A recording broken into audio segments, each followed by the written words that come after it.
Interested in learning about wine, but not sure where to start? You're in the right place. Welcome to the Cork and Fizz Guide to Wine podcast. I'm your host, Haley Bowman, and I'm so glad you're here. I'm a wine enthusiast turned wine educator and founder of the Seattle-based wine tasting business, Cork and Fizz. It is my goal to build your confidence in wine by making it approachable and lots of fun. You can expect to learn everything from how to describe your favorite wine to what to pair with dinner tonight, and so much more.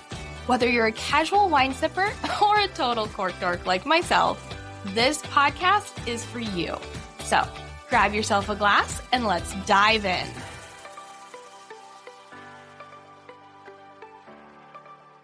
Hello and welcome back to the Cork and Fizz Guide to Wine podcast. Today, you'll be listening to part 2 of my interview with Stranger Wine Co. If you haven't heard part 1 and you're just tuning in now for the first time, welcome. But I'm going to recommend you pause this episode and go listen to episode 158 first. I'll be here waiting for you when you're done. As a reminder, Maxx and Sidney are the duo behind Stranger Wine Co. out in Michigan. These two are bringing such a fresh, creative energy to the Midwest wine scene, making wines that are fun, a little unconventional, and totally rooted in the personality of where they're grown. What I love about them is that they're not trying to copy what everyone else is doing. They're building something that feels honest, experimental, and uniquely Stranger. Maxx and Sidney are hands-on with everything from farming to fermentations to storytelling in the tasting room and selling, and they have such a great perspective on what it takes to build a small winery from the ground up in a region like Michigan that most wine lovers don't know much about. So without further ado, let's get into it. Let's talk about your winemaking. Can you tell us a little bit more about your winemaking style?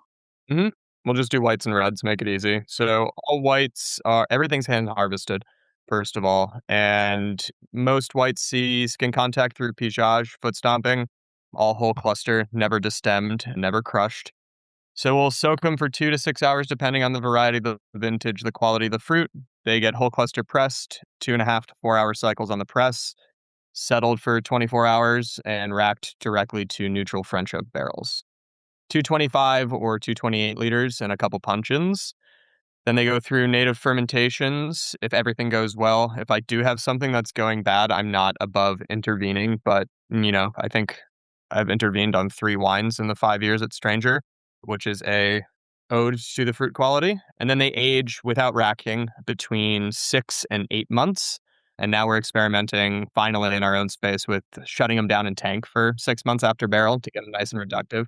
Yeah, so that's white wine. The big takeaway is never racking. And we also stir a bunch. Yeah, I was going to say, it sounds like you're kind of going for like texture with the fact that you're doing the whole cluster and you're doing the no racking, which means you've got those lees in there. So you're really trying to get some texture into the white wines. Yeah, when we dump our barrels after we do rack them for bottling, we'll have about 2.5-inch layer of lees on the bottom. Love my gross lees. And then reds, never crushed, only destemmed. And Pinot Noir will see anywhere between 25 and 50% whole cluster every year. All Bordeaux varieties and Rhone varieties are destemmed. Everything sees cold soaking if possible. We don't have glycol in the winery, so we use Michigan to cold soak, which normally works. If nights are at 40 degrees, the fruit will be very cold, and then it kicks off native fermentation in native mallows. Native mallows are done in barrel, and all reds are right now actually in either Sigon Moreau or Francois Ferrer, all neutral. And then those are aged between 12 and 22 months without racking. Okay. All right. And then the neutral oak is saying that you're looking for, again, a little texture change, but not the flavor of the oak being added in. Sometimes I'm shocked, though. You buy these used barrels and it's like, whoa, that had a lot of life in it left. So, yeah, sometimes you'll get a Stranger wine where it's a little more oaky than others, but always restrained. And they're all single variety, single vineyard. Okay. Yeah. We really like to focus on expressing the fruit as it is. So that's where the goal not to mask it with oak or, no commercial yeast that would alter the flavors, because we spend so much of our time growing and dedicating ourselves and Max really to making sure that the grapes are getting farmed in a way that expresses their varietal characteristics. So I think it's just, that's kind of our whole approach. Be really light-handed, showcase Michigan for what it is, and help challenge the perceptions of Michigan wine by not blending things together. Like, this is what it is. Yep. Right. Like none of the like kind of red blend. I feel like I see that out of a lot of regions that are kind of smaller. And that's when you're kind of like, I don't know. You just kind of put some grapes. Now, nothing against blends. I love a good blend. It can be great. It's more like when they're not saying exactly what's inside or they're kind of hiding behind things. It sounds like this is kind of your opportunity to be like, first, let's just say, here, we can do this single Yes. vineyard, single grape variety. And then once people start to accept that, you're like, okay, now look at these cool field blends we made now that you've accepted that like Michigan makes cool wine. Yeah, we make Exactly. we make two blends. Our rosé is normally Pinot Noir and Cabernet Franc. Yeah, which is it's normally heavily Pinot Noir, but a little kiss of Cab Franc. And I do two floor-aged wines, a white and a red, which is all the leftover wine from racking when we do it is then aged 12 months under floor, and it's a forced blend. So, and it's 0-0. It's very natty. So I'm like, taste the single vineyards, and then if you want to get funky with it, come to Petit Clos. I love it. Just a quick reminder, if you are not on my mailing list yet, what are you waiting for? I would love for you to join. When you do, you'll get a free shopping guide that has 15 of my favorite wines under $15. Head to corkandfizz.com, scroll down to the bottom, and there'll be a little section where you can join the mailing list. I send out a weekly newsletter filled with wine tips, recommendations, special offers, and so much more. Now, let's get back to the show. You talked too about with both the whites and reds, you never crush. What is the reason for that, or how does that impact the wine? Yeah, so because we're a cool climate, the tannin structure and the anthocyanin concentration in the wines and the phenols in the wines are much more delicate, and we're not trying to make a bruiser of a wine. I grew up drinking Burgundy, and it's my favorite thing in the world. I love Burgundy, and those wines are so pure and they're so delicate, but have so much intensity to them. It's like kind of a juxtaposition. And I think that's why we love Burgundy. And so the idea with the whites is for minerality, texture, and to not overcrowd it with bitterness, possibly. Lots of Chardonnay specifically can be bitter. And then in the reds, a little bit of semi-carbonic maceration, though it's minute when it's just whole berries, but that little bit that can happen adds a lot of aromatic lift to the wine. And especially with like Bordeaux's, you avoid pyrazine complications in wines when you don't crush, and it's much more. So avoiding that, like pyrazine, for the folks that aren't know, it's like the green pepper, that very vegetal kind of flavor, right? Yeah, and I believe doing this fermentation procedure from my studies really does allow the grapes to show itself and not the winemaker. Because as soon as you crush, you're adding so much more to a wine that you might need to alter and or like back off. Okay, interesting. Yeah, I've never really thought about that way. And then it makes sense. If you crush the grapes for the whites, you were saying that's where that bitter flavor can come from, is if you're getting too much of that. Okay. One of the other things I noticed on the website when I was reading is that you do reduced sulfur at bottling. And I feel like this is always a hot topic. Any chance I get to talk to people who know more about this than me, I'm going to take that opportunity. So I'm curious. My understanding is like adding sulfur at bottling is in order for like longevity and to help the wine stay stable over time. And I know your winery is still fairly new, but it's had a couple, years and you've had a chance to make some wine. But have you noticed an issue with this at all with doing the reduced sulfur, and are you concerned at all about it? No. The reduced sulfur is so they're not 0-0. I have seen, some 0-0 wines can age just gorgeously, and they are truly. And tell me again, what is 0-0? Sorry. It's okay. Nothing taken, nothing removed. So truly just fermented grape juice. That's it. Like no additives, not even sulfur. Okay. It is the foundation of the natural wine movement. So for me, I use molecular sulfur. So there are like levels in wine where it's molecularly stable, and that's around 10 to 30 ppm parts per million of sulfur. So we're talking like in a 1,000-liter tank, right? Like 30 grams of sulfur, like pretty minute. And so I haven't seen any ones. We've opened a bunch of 21 wines that we made, and they are fresh as the dickens. And even those Petit Clos that Max was talking about that are the floor-aged 0-0 wines, those have seemingly only gotten better as they've aged. And so maybe, maybe it's a fluke. But no, it's not.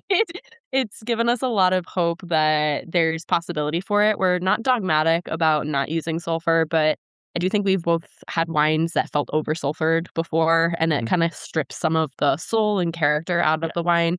So we try to be really lighthearted about it. Yeah, it's a tool that us winemakers use. We're minimal intervention, which is unfortunately a kind of like washed word now. Like everybody uses it, but I've been leaning more towards traditional. Like if you go to the cellars in the Jura, if you go to the cellars in Burgundy, they won't really use sulfur during fermentation at all, and then they will dose it at bottle, and it's very minimal because the key to do this is to have a chemically stable wine. And we are very much blessed here in Michigan with like our pHs, our total acids, our sugars. We're not out of whack. We're very much in balance here. And a balanced, chemically stable wine, it'll go the long haul. It really will, which is why old Napa ages better than a newer Napa.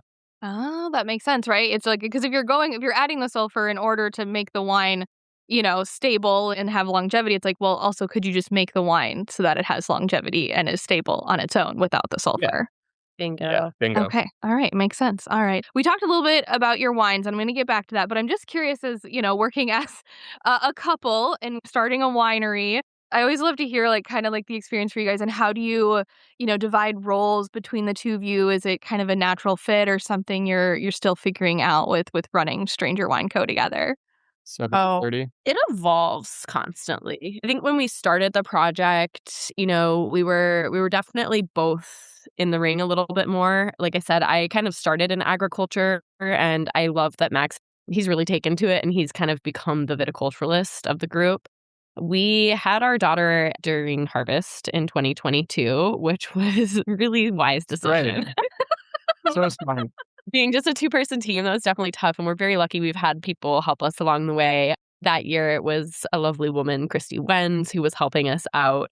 But as I have been very intentional about stepping into the role of being really present in motherhood, I'm actually 8 months pregnant right now, too. So I've stepped away from the actual farming quite a bit, which I really hope to get back to.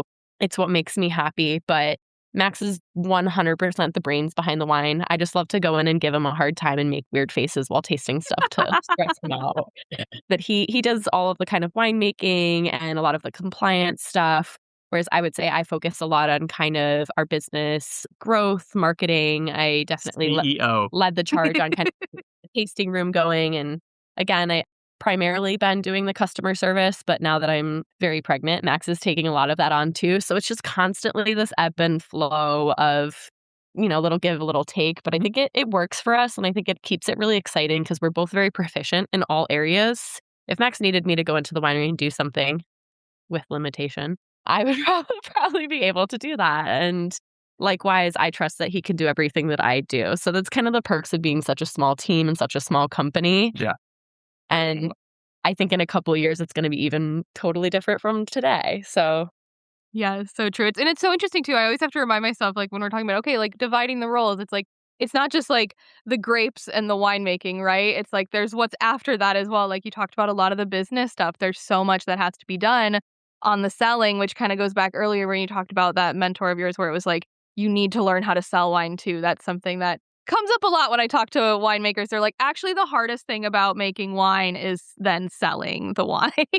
Luckily, it's my favorite thing to do. Yeah. Like, I love doing it. sales calls, and because I don't see it as a business transaction, I truly and like in my heart see it as building more community. And my number one goal in sales is to become the buyer's friend in a genuine way. And like, we have made so many amazing relationships in Michigan through because we self-distribute too. Yeah. Like, we're driving around the state delivering wine, and a lot of these people that took us on as a chance, right? This young Michigan wine maker and team, they're such close friends now. And that's like, it's the best thing ever. So for us, sales is great. It's fun, but it is tough. Max definitely leads the charge on the sales when it comes to kind of wholesale. I think I've done a lot of like the DTC. So it's again always so weird. When we started the wine club, I was kind of in charge of that, but Max will probably be taking that over this spring. And it's just, always changing. I mean, we officially got licensed to sell our wine. We had 2 vintages that we had made, and we were waiting for our licensing to shore up so that we could actually start selling.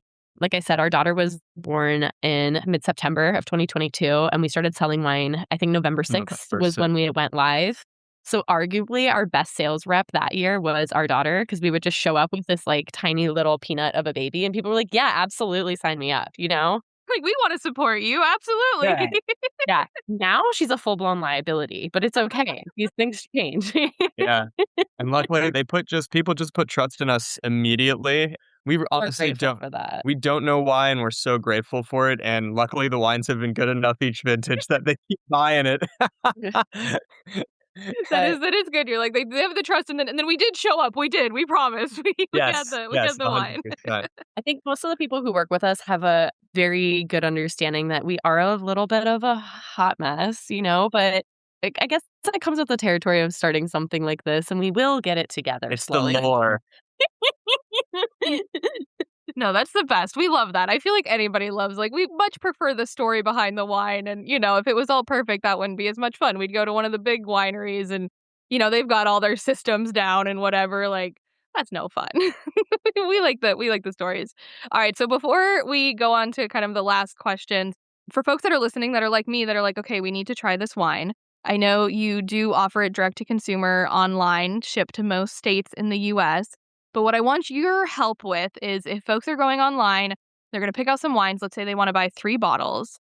Which 3 bottles do you feel like best represent Stranger Wine Co.? Wait, I know you think this is an ad, but it's not. So don't hit skip. I have a small favor to ask. Here's the truth. I will never charge you to listen to this show. But every episode takes time and money to create.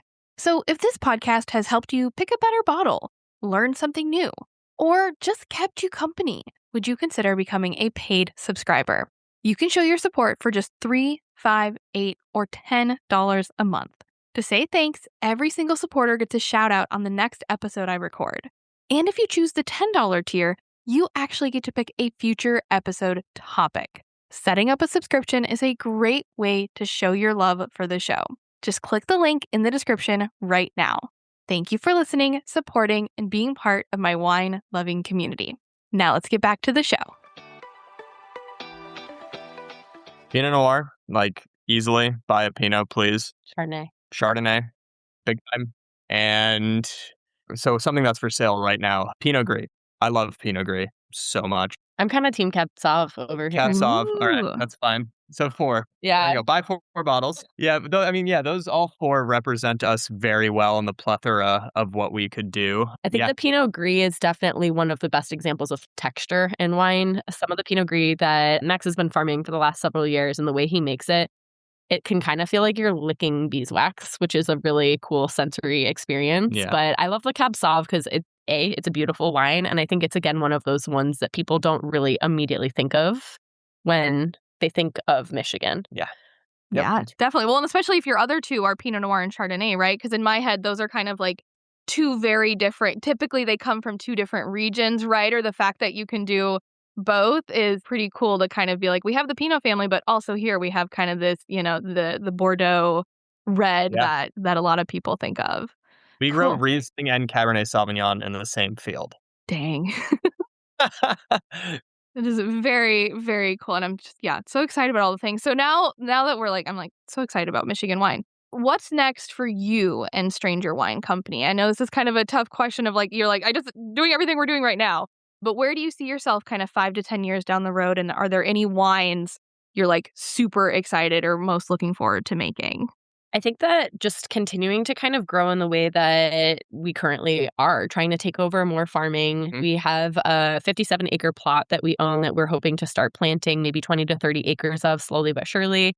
Just maintaining our commitment to regenerative farming, incorporating more, grazing and sustainable practices as much as possible, and just experimenting with lots of different wines. Mm-hmm. And Method Champenois is coming around the corner big time. We're going to make more pet nats. I hate to say that out loud. I hate making pet nats, but yeah. It is popular these days.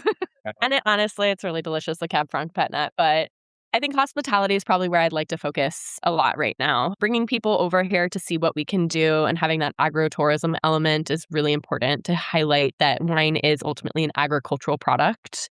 And I think if we can get a tasting room built on site to really bring that all together, and I think that would be the dream. little Yeah. farm to table kitchen. We'll see what happens. I don't know. Yes, I love Great. it. That would be great. I'm also gonna make sure it's still in your head. That field blend of those Jura varieties, that sounds lovely got to you. me. So, all right, I'm gonna make sure. I know it's gonna take some time, but I'm gonna keep an eye out for that one. Yeah. All right. So the way that I always like to end these interviews, I do a little speed round. It doesn't mean you have to like buzzer in and answer really fast. It's more like these questions, you could probably think on them for a while. Just go with the first thing that comes to mind. That's like the easiest way to do it. So, for example, the first question is, what is your favorite wine at the moment? Walter Scott Hill Chardonnay 2023.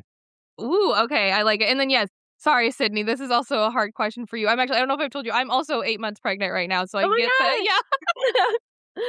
A wine I'm very excited to drink when I'm not pregnant. There you go. Bedrock Barbera. Ooh, great Baker Ridge Ranch. answers. Yeah. Nice. Okay. All right. And then what is like a go-to bottle of wine to bring to a dinner party or to share with friends? Domaine de Pepier's Clisson Muscadet. Muscadet, that like high acid white. I feel like it that's one of my like go-to like restaurant orders too when like I don't know what everyone's doing because it pairs well with pretty much everything. Clisson's from that small little granite vineyard, and it's just like, it's crazy. I usually defer to Max because she's kind of our wine nerd, but I love something fun and easy, like a bottle of bubbly, like the Atmospheres is always kind of a hit. So Yes. something easy. Yeah, I love it. I think sparkling too it's a good one. And honestly, like Pet Nat too is one that like I feel like people get excited about and can be kind of fun to bring. Okay, how about favorite wine region that you've visited before? Alsace. Oh, I'm so jealous that you've been to Alsace. That was one region I couldn't make when I went to France, and that was definitely one I was considering. My family's Alsatian. I would say Okay. in southern New Zealand, Otago. Nice. Another region that is on my must-visit list. Okay. Well, how about, so now I'm going to flip it on you, a wine region you would like to visit that you haven't been to yet. I'd like to go to a lot of the French wine regions. I haven't had an opportunity yet, so maybe a little river cruise through as many as I can. Well, if Sydney took that, because I'll be with her on that anyway, I would say Australia, Tasmania. Ooh, yes. Okay, another great region. All right. What is a favorite wine and food pairing? Just kind of like a go-to. Pizza and Loire Cab Franc. I was going to say pizza and Nebbiolo. Perfect. We eat a lot of pizza. I love the two different combos because I wouldn't think Cab Franc with pizza, but I feel like that could go really well. The more champagny is Yeah. Okay. And then, of course, your traditional got to go Italian with the Italian red. I'm a sucker for Nebbiolo. That's like one thing we can't grow here. So I know. Nebbiolo's hard. I've heard from a lot of people that you really shouldn't grow Nebbiolo anywhere but Piedmont, that it just like doesn't work well anywhere else. Okay. All right. Last two questions. If you were given $1,000 to spend on wine, you had to spend it on wine. Like, what wine would you buy? How would you go about using that? You don't have to be like super specific, more like, would it be a lot of smaller bottles? Would you go for something high end expensive? What would be your technique to I already spend know it? our answers are so different on that. Yeah, one. I'd buy like 5 $250 bottles or 4 $250 bottles of like really nice Burgundy. Yes, that makes sense. All right. I would probably sign up for a couple of the small bottle shop wine clubs because I really love seeing what people are curating, and I'd see how many months $1,000 would get me. I love it. It's like the two different techniques of how to spend the money. Yeah. We're very different wine drinkers. All right. And then the last question, what is one wine myth that bugs you the most? Sulfur gives you headaches. Yes, the sulfur allergy affects less than 1% of the world's population, and you should just drink less, drink more water, and stop drinking wines that are really high in alcohol and sugar. Yes. I agree with that. That is mine as well. I love that you're even like a winery that like you do try to do reduce sulfur and you still hate that myth. 100%. Not to say pizza again, but a slice of pepperoni pizza has like 2,000 ppm of sulfur in it. So Or like a bottle of bubbly water. Yeah, it's just, I feel like sulfur got demonized, and I don't know who's against big sulfur. Well, I've heard from a lot of people is that it's because it's one of the few things that's written on a wine bottle of what the wine bottle contains. So if you don't know, so it's easy to be like, okay, well, like I have other alcohol and I'm probably fine, but you also probably drink more wine because you don't know you're doing it. Right. It's almost always that you're dehydrated. But yeah, it's easy to see like, oh, this says it contains sulfur. That must be the problem then. I have a problem with sulfur. And it's like, No, wait. You eat like frozen French fries and dried fruit and, like you said, a piece of pepperoni pizza, and that doesn't Yes. cause a problem. It's not No, it sulfur. no, it doesn't. All right. I love it. Well, that is everything. Thank you so much. Thank I you. really enjoyed Support this. Michigan wine. Watch out for us. We are the future. And support your local businesses, please. Yes, I love it. All right. Well, thank you so much. Cheers. I hope you enjoyed this episode of the Cork and Fizz Guide to Wine podcast. You can learn more about Stranger Wines and order their wines at strangerwineco.com. If you love this episode as much as I did, I would so appreciate it if you could take a quick second to rate it and leave a review. And if you know a wine lover in your life that would enjoy this, please share it with them. It would mean the world to me. And just recently, I set up a way for you to support the podcast even more. If you are interested in supporting this podcast financially and helping me keep this going every single week, you have an option. Just go down and check in the show notes to become a paid subscriber. Paid subscribers get a shout out in the next episode that I record. And if you are supporting me $10 or more a month, you will get to select an episode. You just let me know what you want me to talk about. In next week's episode, I'm going to do my best to convince you that despite what you hear, wine does not always get better with age. Thanks again for listening, and if you want to learn more about wine, come follow me at Cork and Fizz on Instagram. Cheers!